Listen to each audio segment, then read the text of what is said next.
Welcome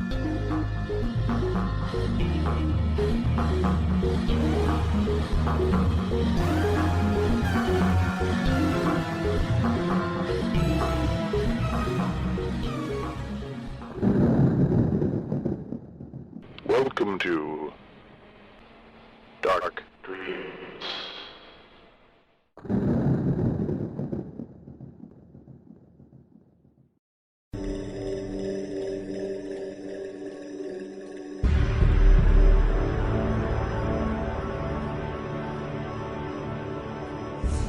Horrified Press. horrifiedpress.wordpress.com.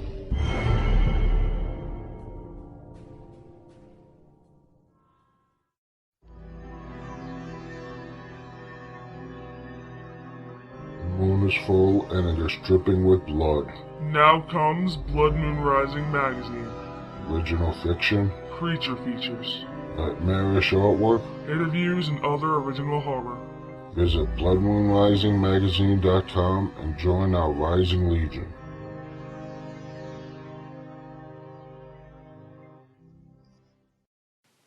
Good evening and welcome to the Dark Dreams podcast for Friday, November 29th, 2013. I am your host, Jason Wolfgang GEHLERT. We have a great story for you tonight.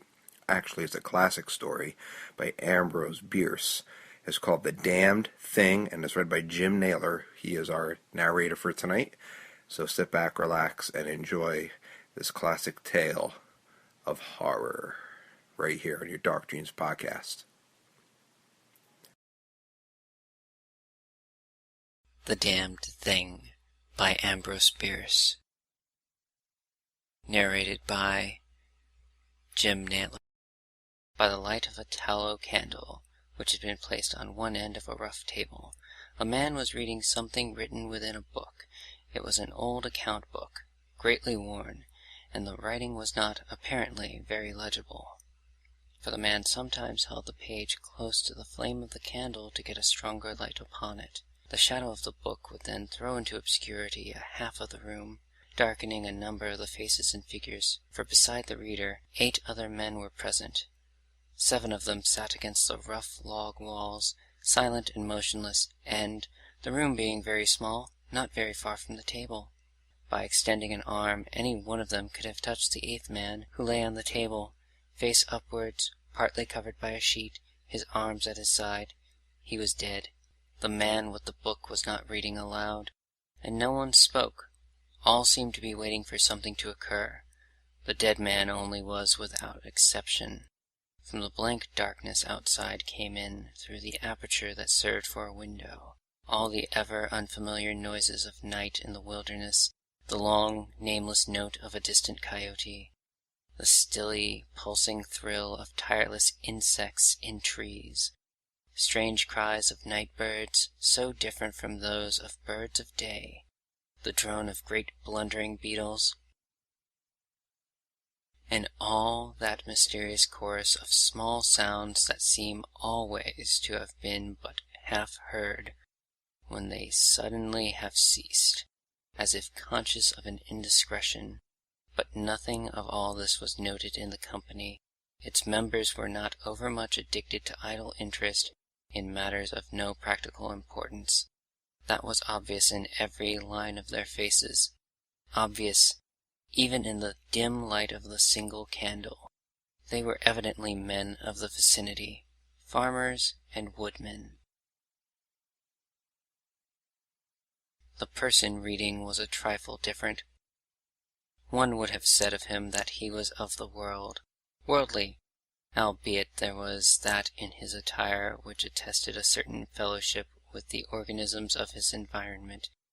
His coat would have hardly passed muster in San Francisco.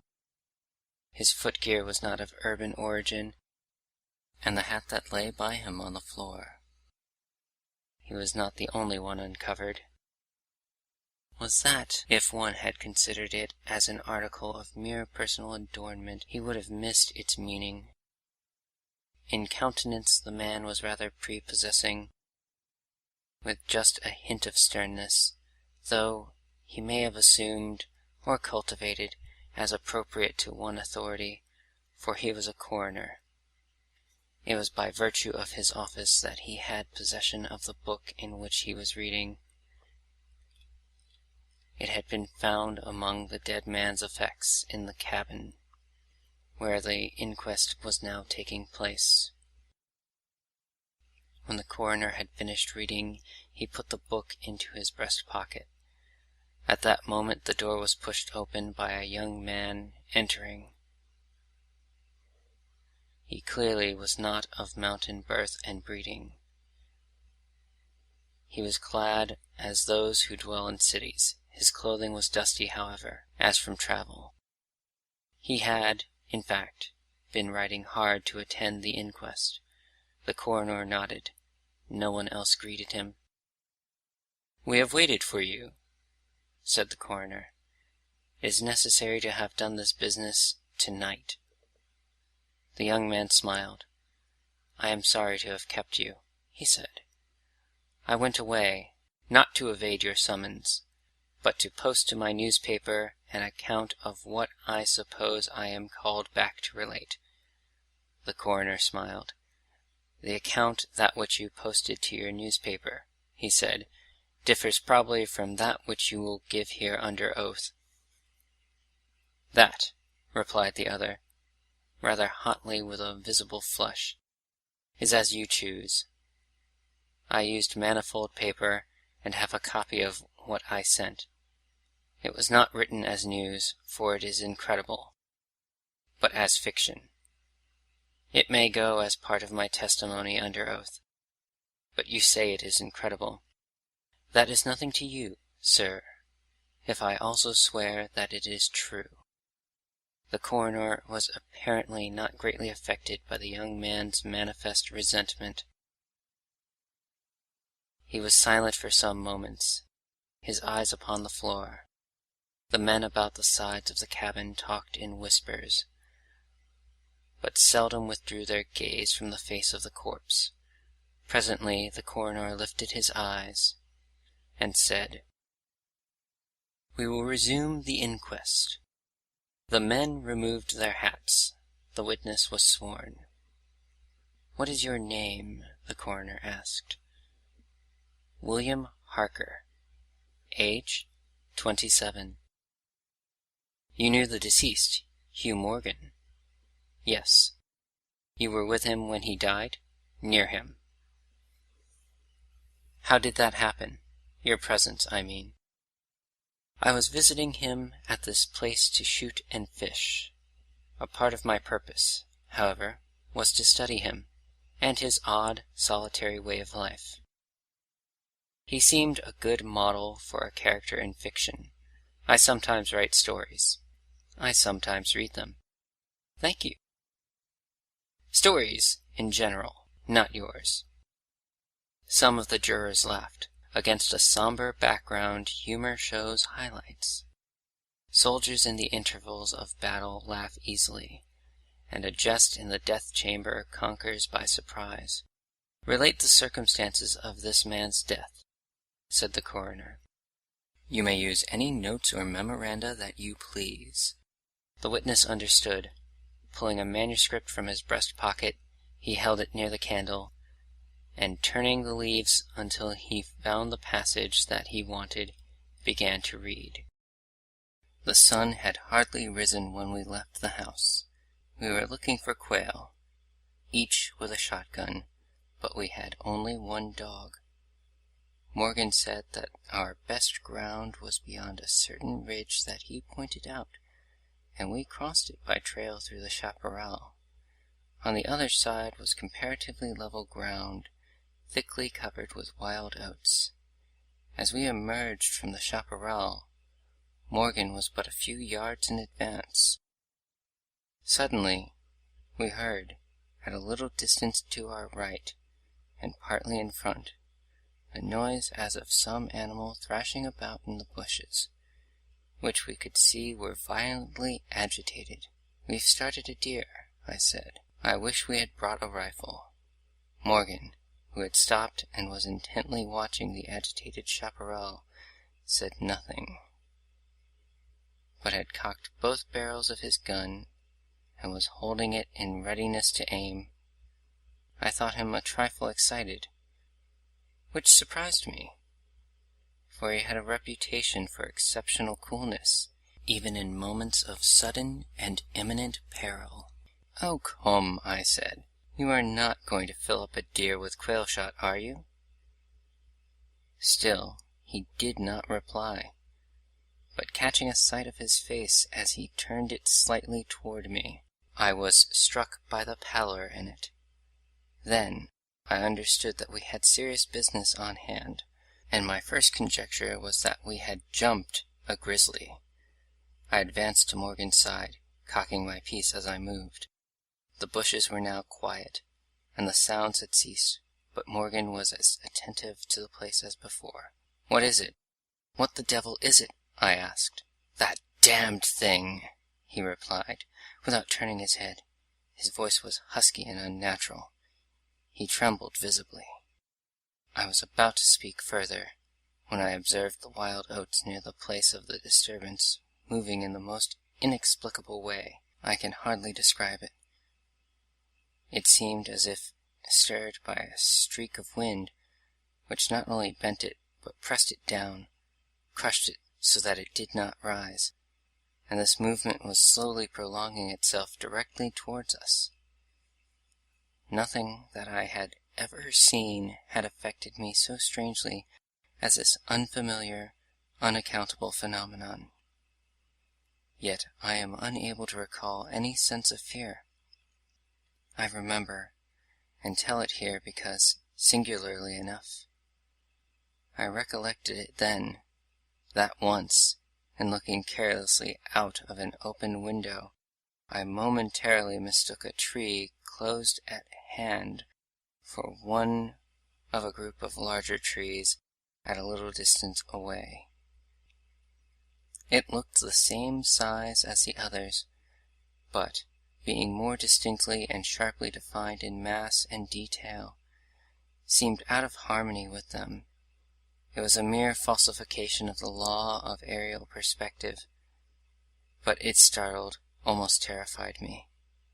We so rely upon the orderly operation of the familiar natural laws that any seeming suspension of them is noticed as a menace to our safety, a warning of unthinkable calamity. So now the apparently causeless movement of the herbage and the slow, undeviating approach of the line of disturbance were distinctly disquieting.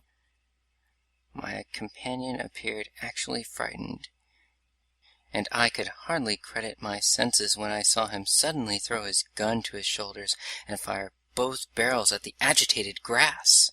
Before the smoke of the discharge had cleared away, I heard a loud, savage cry, a scream like that of a wild animal, and flinging his gun upon the ground, Morgan sprang away and ran swiftly from the spot. At that same instant I was thrown violently to the ground by the impact of something unseen in the smoke, some soft, heavy substance that seemed thrown against me with great force. Before I could get upon my feet and recover my gun, which seemed to have been struck from my hands, I heard Morgan crying out as if in mortal agony, and mingling with his cries were in such hoarse, savage sounds as one hears from fighting dogs. Inexpressibly terrified, I struggled to my feet and looked in the direction of Morgan's retreat, and may Heaven in mercy spare me from another sight like that.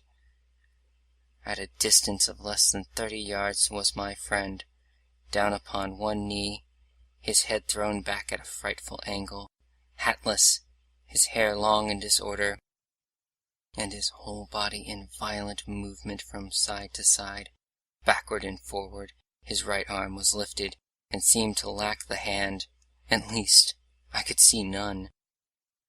The other arm was invisible. At times, my memory now reports this extraordinary scene, I could discern but part of his body. It was as if he had been partly blotted out. I cannot otherwise express it. Then a shifting of his position would bring it all into view again. All this must have occurred within a few seconds. Yet in that time, Morgan assumed all the postures of a determined wrestler vanquished by a superior weight and strength. I saw nothing but him, and him not always distinctly. During the entire incident his shouts and curses were heard, as if through an enveloping uproar of such sounds of rage and fury as I had never heard from the throat of a man or brute. For a moment only I stood irresolute. Then, throwing down my gun as I ran forward to my friend's assistance, I had a vague belief that he was suffering from a fit or some form of convulsion. Before I could reach his side, he was down and quiet. All sounds had ceased, but, with a feeling of such terror as even these awful events had not inspired, I now saw the same mysterious movement of the wild oats prolonging itself from the trampled area about the prostrate man toward the edge of the wood. It was only when it had reached the wood that I was able to withdraw my eyes and look at my companion. He was... The coroner rose from his seat and stood beside the dead man. Lifting an edge of the sheet, he pulled it away, exposing the entire body, altogether naked and showing in the candlelight a clay-like yellow. It had, however, broad maculations of bluish-black, obviously caused by extra-vacillated blood from contusions. The chest and sides looked as if they had been beaten with a bludgeon. There were dreadful lacerations. The skin was torn in strips and shreds. The coroner moved round to the end of the table and undid a silk handkerchief, which had been passed under the chin and knotted on the top of the head. When the handkerchief was drawn away, it had exposed what had been the throat. Some of the jurors who had risen to get a better view repented their curiosity and turned away their faces. Witness Harker went to the open window and leaned out across the sill, faint and sick. Dropping the handkerchief upon the dead man's neck, the coroner stepped to an angle of the room, and from a pile of clothing produced one garment after another, each which he held up a moment for inspection. All were torn and stiff with blood. The jurors did not make a closer inspection. They seemed rather uninterested. They had, in truth, seen all this before, the only thing that was new to them being Harker's testimony. "Gentlemen," the coroner said, "we have no more evidence, I think. Your duty has already been explained to you. If there is nothing you wish to ask, you may go outside and consider your verdict." The foreman rose, a tall, bearded man of 60, coarsely clad. "I should like to ask one question, Mr. Coroner," he said. "What asylum did this your last witness escape from?" "Mr. Harker," said the coroner, gravely and tranquilly, "from what asylum did you escape?" Harker flushed crimson again, but said nothing, and the 7 jurors rose solemnly and filed out of the cabin. "If you have done insulting me, sir," said Harker, as soon as he and the officer were left alone with the dead man, "I suppose I am at liberty to go?" "Yes." Harker started to leave, but paused, with his hand on the door latch. The habit of his profession was strong in him, stronger than his sense of personal dignity. He turned about and said, "The book that you have there, I recognize it as Morgan's diary.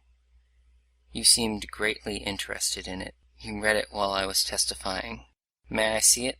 The public would like—" "The book will cut no figure in this matter," replied the official, slipping it into his coat pocket. "All entries in it were made before the writer's death." As Harker passed out of the house, the jury re-entered and stood about the table, on which now covered the corpse showed under the sheet with sharp definition. The foreman seated himself near the candle, produced from his breast pocket a pencil and a scrap of paper, and wrote laboriously the following verdict, which with various degrees of effort all signed: "We, the jury, do find that the remains come to their death at the hands of a mountain lion, but some of us thinks, all the same, they had fits." In the diary of the late Hugh Morgan are certain interesting entries having, possibly, a scientific value as suggestions. At the inquest upon his body, the book was not put in evidence. Possibly the coroner thought it not worth while to confuse the jury. The date of the first entries mentioned cannot be ascertained. The upper part of the leaf is torn away. The part of the entry remaining is as follows. Would run in a half circle, keeping his head turned always toward the center, and again he would stand still, barking furiously. At last he ran away into the brush as fast as he could go. I thought at first that he had gone mad, but on returning to the house found no other alteration in his manner than what was obviously due to fear of punishment. Can a dog see with his nose? Do odors impress some olfactory center with images of the thing emitting them? September 2nd. Looking at the stars last night as they rose above the crest of the ridge east of the house, I observed them successively disappear, from left to right. Each was eclipsed but an instant, and only few at the same time. But along the entire length of the ridge all that were within a degree or two of the crest were blotted out. It was as if something had passed along between me and them, but I could not see it, and the stars were not thick enough to define its outline. I don't like this. Several weeks' entries are missing, 3 leaves being torn from the book. September 27th. It has been about here again. I find evidences of its presence every day. I watched again all of last night in the same cover, gun in hand, double charged with buckshot. In the morning the fresh footprints were there, as before, yet I would have sworn that I did not sleep. Indeed, I hardly sleep at all. It is terrible, insupportable. If these amazing experiences are real, I shall go mad. If they are fanciful, I am mad already. October 3rd. I shall not go. It shall not drive me away. No, this is my house, my land. God hates a coward. October 5th. I can stand it no longer. I have invited Harker to pass a few weeks with me. He has a level head. I can judge from his manner if he thinks me mad. October 7th. I have the solution of the problem. It came to me last night, suddenly, as by revelation. How simple! How terribly simple! There are sounds that we cannot hear. At either end of the scale are notes that stir no chord of that imperfect instrument, the human ear. They are too high or too grave. I have observed a flock of blackbirds occupying an entire tree-top, the tops of several trees, and all in full song. Suddenly, in a moment, at absolutely the same instant, all spring into the air and fly away. How? They could not all see one another. Whole tree-tops intervened. At no point could a leader have been visible to all. There must have been a signal of warning, or command, high and shrill above the din, but by me unheard.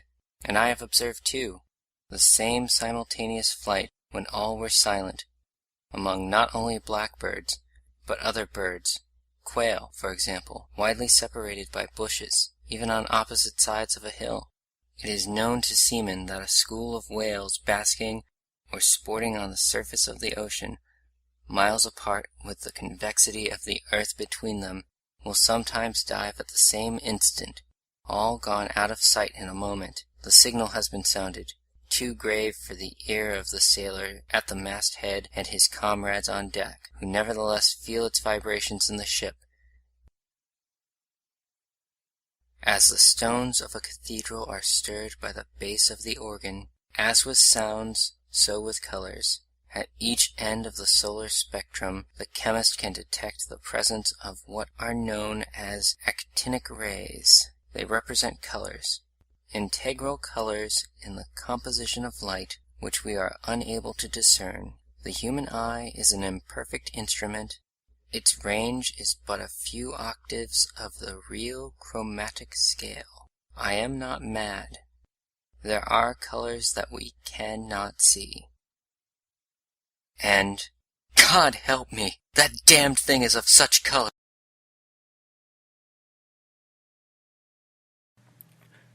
We have one more story for you tonight. Is SYDNEY Leigh's Corpus Delectable, right here on your Dark Dreams podcast. Corpus Delectable by SYDNEY Leigh. Eat me, I whispered into your ear. Your lips gently traced the sloping curves of my neck as I pressed into your body in the warmth of our bed. Do you really want me to? You asked breathlessly, between kisses. Yes, I answered desperately. Please, I need you to. Your mouth found mine for one passionate moment before you backed down and your face disappeared into the darkness under the sheets. As I moaned, I felt the gravel of your words against my skin. I love you, they said. I love you too, I answered back, and closed my eyes. When I woke from the dream, your oversized t-shirt clinging to the perspiration pooled in the swale of my chest, I noticed the blue glow of the computer screen stealing out from under the door to your office. I must still be dreaming, I thought. You'd been dead for a year now. Sometimes, in the shadowy dread of inveterate nightmares, I'd roll over in bed and you'd be there, your back to me, the back of your head splayed open from the bullet, and soaking the chambray sheets with shards of flesh and blood. In others, I'd close the mirrored door of the medicine cabinet after swallowing a mouthful of Prozac, and you'd be looking back at me, the smoke from the gun floating from your open mouth like you'd just taken a drag from a cigarette and didn't inhale. But this was no dream. I pushed open the door slowly, two prayers vying silently across my lips. In one, I yearned for you to be there, an invocation that your death itself was the dream, that waking now I'd find you just as you'd been that night, before closing your lips around the cold steel of the handgun's barrel. And one begged mercilessly that you would not. But there you were, your silhouette illuminated dimly by the screen, your hands resting beside you on the arms of your executive leather chair. The smell of sulfur from the gunshot suspended in the small room grew sweet in comparison to what I knew could only be the senescence of you. Stepping closer, my insides pitching from the efflux, I saw you turn slightly at my presence. My bare feet seemed to fuse with the taut carpet under me as I discerned the grossly flawed contour of the back of your head. The chair swiveled slowly, deliberately, as your anchored feet brought us face to almost face. Your malachite skin hung in sallow, fleshy strips, your eyes grievously displaced amidst the once perfect symmetry of your features. Your smile revealed a black chasm from which tiny legless creatures crawled, writhing luridly along the gangrenous points of your teeth. I reeled and stumbled backwards, awakening with my back pressed against the wooden threshold of the doorway. You lowered yourself down as the words echoed deafeningly inside my head. Eat me, I heard myself say, and felt the blessed agony of your first bite. And that'll be it for tonight for Dark Dreams Podcast for Friday, November 29th, 2013. Once again, I'm your host, Jason Wolfgang Gehlert. We do have some awesome titles available for sale through Horrified Press and Lulu.com. Feel free to check them out. Adventures in Horrorland by Susie and Bruce Lockhart. Contagion by myself, Jason Wolfgang Gehlert. It's a military zombie novel. And we also have awesome Suffer Eternal anthologies, volumes 1 through 3, all available at some discounts. Right now, Lulu.com. Take advantage. It's good until December 1st. And that'll do it. Have a great night and talk to you soon.